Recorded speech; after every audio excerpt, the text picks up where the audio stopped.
Assalamualaikum warahmatullahi wabarakatuh. Halo anak-anak, bagaimana kabar kalian? Hari ini kita akan belajar lagi bersama Bapak. Sebelum mulai belajar, terlebih dahulu silakan berdoa. Pembelajaran kelas 4 tema 1, indahnya kebersamaan. Subtema 3, bersyukur atas keberagaman. Pembelajaran 1, sikap kerjasama. Bekerja sama dapat menyelesaikan pekerjaan dan masalah atau persoalan dengan cepat. Dengan bekerja sama, pekerjaan yang berat akan terasa ringan. Tahukah kamu apa yang dimaksud dengan kerjasama? Bagaimana manfaat kerjasama dalam kehidupan sehari-hari? Dalam kehidupan, kerjasama memiliki peranan yang sangat penting. Hal itu dikarenakan manusia merupakan makhluk sosial yang tidak dapat hidup sendiri. Setiap manusia tentu memiliki kekurangan dan kelebihan. Kelemahan yang seseorang miliki dapat digunakan untuk membantu orang lain. Sebaliknya, jadi kelebihan yang dimiliki oleh seseorang itu dapat digunakan untuk membantu orang lain. Sebaliknya, kekurangan yang orang miliki dapat diminimalisasi dengan meminta bantuan orang lain. Tahukah kamu bentuk-bentuk kerjasama di masyarakat? Selain di rumah dan di sekolah, sikap kerjasama juga dapat diterapkan di lingkungan masyarakat. Beberapa bentuk kerjasama di masyarakat adalah kerjasama membersihkan lingkungan. Misalkan selokan dibersihkan bersama-sama, kerjasama membangun tempat ibadah, misalkan membangun masjid, ya, bersama-sama gotong royong, bekerja sama. Nah, ini gambar bekerja sama di lingkungan masyarakat. Akan nanti ditulis di buku ya untuk latihan, kalian checklist. Tidak usah digambar, gak apa-apa, cukup deskripsinya saja. Gagasan pokok dan gagasan pendukung. Pernahkah kamu membaca sebuah teks atau cerita? Dapatkah kamu menemukan gagasan pokok dan gagasan pendukung di setiap paragraf pada teks atau cerita yang sudah kamu baca? Masih ingatkah kamu dengan gagasan pokok dan gagasan pendukung? Gagasan pokok adalah gagasan yang terdapat di dalam kalimat utama yang diperjelas oleh gagasan pendukung.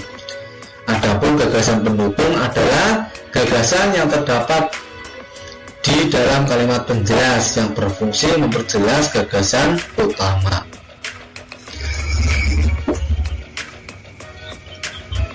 Temukan gagasan pokok dan gagasan pendukung dalam setiap paragraf teks yang berjudul mengenal asal-usul hidup pada buku siswa halaman 84 sampai halaman 85. Nah, kalau bukunya nggak ada, kalian bisa googling, buka Google asal-usul budek, ya, mengenal asal-usul budek.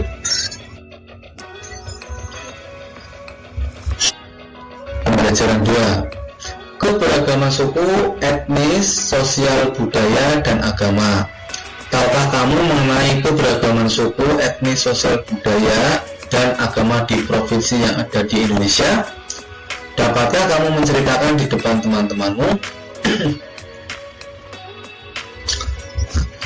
Suku bangsa Sunda. Mayoritas penduduk Jawa Barat adalah suku Sunda. Bahasa yang digunakan adalah bahasa Sunda. Mayoritas orang Sunda beragama Islam, sekitar 99,8%. Mayoritas masyarakat Sunda berprofesi atau mempunyai pekerjaan. Profesi itu pekerjaan sebagai petani dan berladang.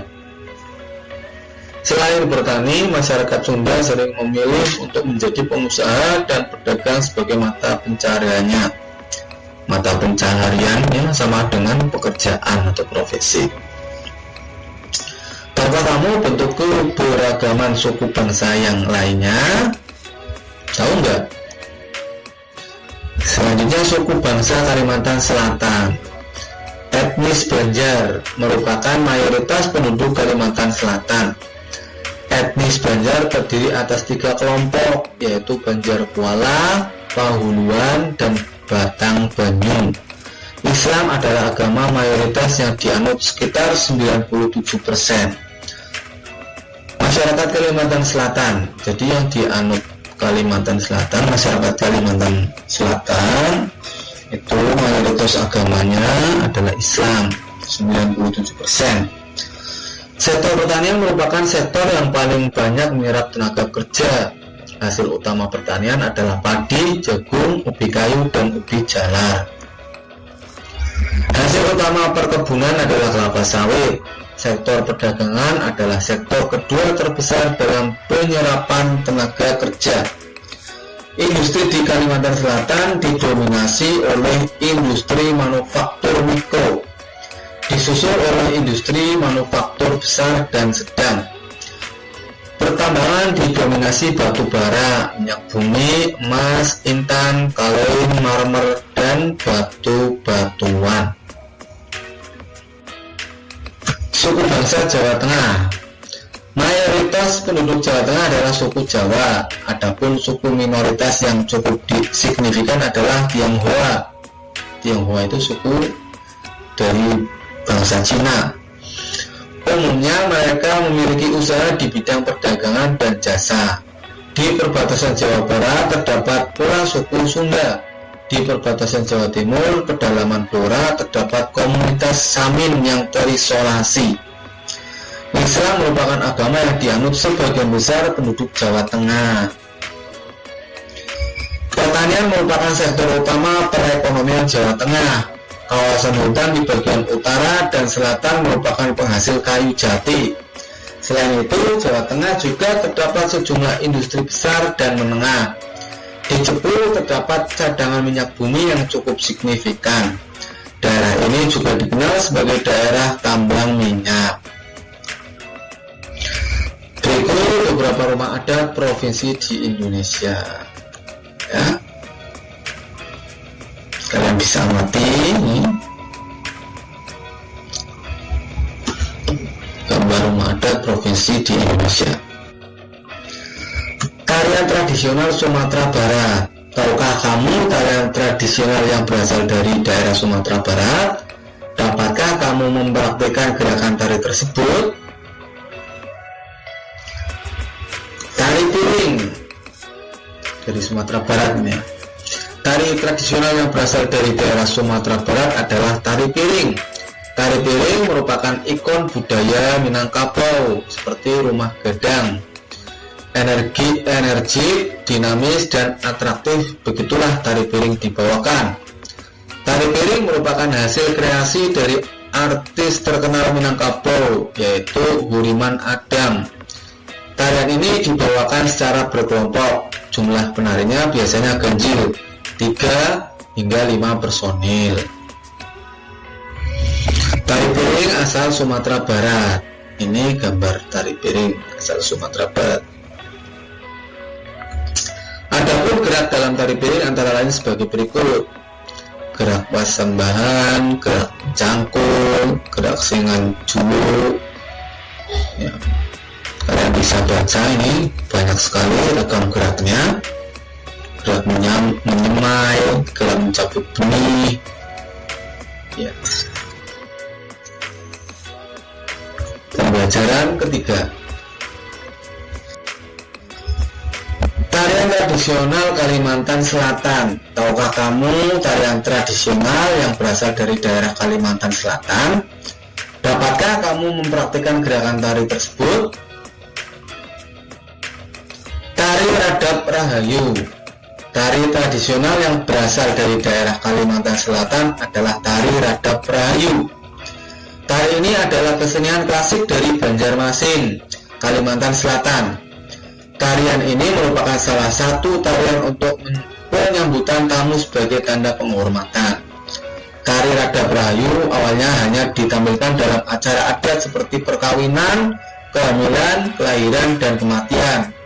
Dalam perkembangannya, tarian ini tidak hanya untuk acara ritual saja, tetapi juga sebagai hiburan masyarakat.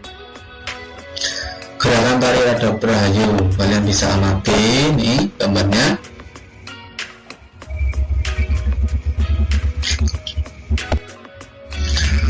Sikap kerjasama. Masih ingatkah kamu mengenai sikap kerjasama?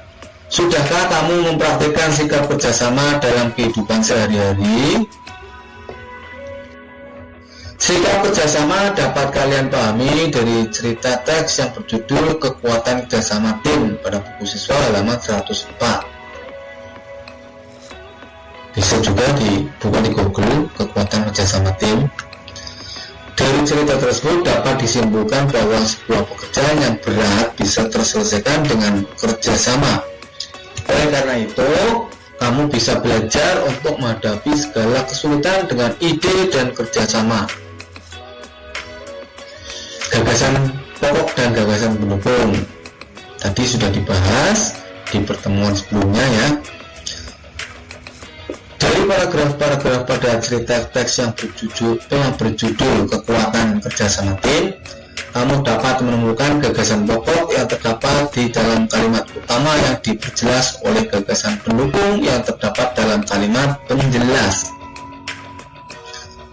Ringkasan. Masih ingatkah kamu apa itu meringkas? Dari cerita teks yang berjudul Kekuatan Kerjasama Tim, kamu dapat meringkasnya menjadi lebih singkat. Meringkas artinya mengambil intisari dari bacaan. Hasil dari meringkas adalah ringkasan.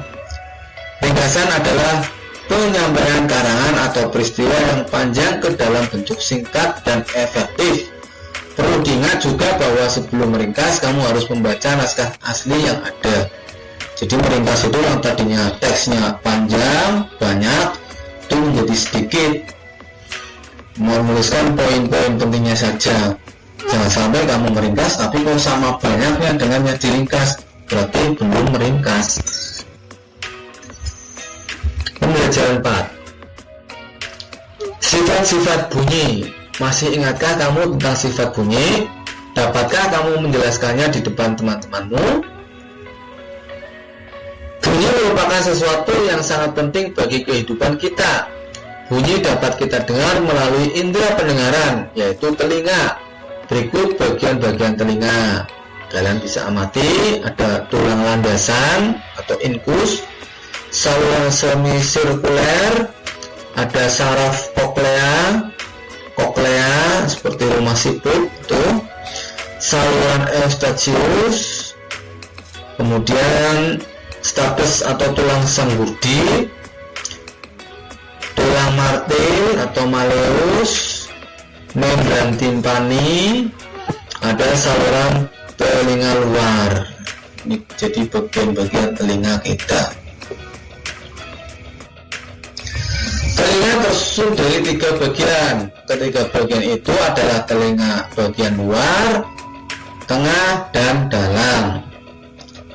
Telinga bagian luar terdiri atas daun telinga, tiang telinga, dan gendang telinga. Telinga tengah membentuk rongga kecil yang berisi udara. Telinga dalam terdiri atas jendela oval, jendela bundar, rumah siput atau koklea, dan 3 saluran setengah lingkaran. Proses telinga dapat mendengar bunyi diawali dari bunyi atau suara yang berasal dari luar masuk ke telinga melalui udara. Suara tersebut ditangkap oleh gendang telinga. Akibatnya, gendang telinga pun bergetar. Getaran ini diteruskan oleh tulang-tulang pendengar ke telinga bagian tengah. Dari telinga bagian tengah kemudian diterima telinga bagian dalam, tepatnya di ujung saraf. Oleh saraf, getaran tersebut disampaikan ke otak agar diolah sehingga kamu dapat mendengar. Selain sebagai indera pendengar, telinga juga berfungsi sebagai alat keseimbangan tubuh. Ayo lakukan percobaan berikut. Percobaan sumber bunyi. Tujuan percobaan membuat sumber energi bunyi. Alat tambahan penggaris besi atau penggaris biasa. penggaris plastik. Langkah percobaan yang pertama, letakkan penggaris pada tepi meja atau posisi seperti gambar kalian bisa lihat. Yang kedua, tekan ujung penggaris yang di atas meja, lalu petiklah ujung penggaris lainnya. Dekatkan telingamu ke penggaris. Apa yang kamu dengar? Bahan diskusi setelah dipetik, apakah yang terjadi pada penggaris? Yang kedua, apakah penggaris menghasilkan bunyi setelah dipetik? Mengapa? Dapatkah kamu mendengar bunyi tersebut? Jelaskan proses kamu dapat mendengar bunyi tersebut. Yang keempat, apa simpulan dari percobaan ini? Silakan ini kalian praktekkan di rumah ya. Kemudian hasilnya kalian jawab itu pertanyaan itu, bahan diskusi. Di rumah bisa berdiskusi dengan ibu, bapak, atau kakak yang ada di rumah, atau saudara. Pembelajaran 5. Sikap kerjasama. Bekerja sama dapat menyelesaikan pekerjaan yang berat menjadi lebih ringan dan akan cepat selesai. Perhatikan gambar Lilian dan teman-temannya di bawah ini. Mereka sedang bekerja sama membersihkan beranda rumah Ratih. Meskipun berbeda suku bangsa dan agama, mereka tetap bekerja sama membersihkan tempat belajar kelompok mereka. Jadi rumah Ratih ini dijadikan tempat belajar. Ya.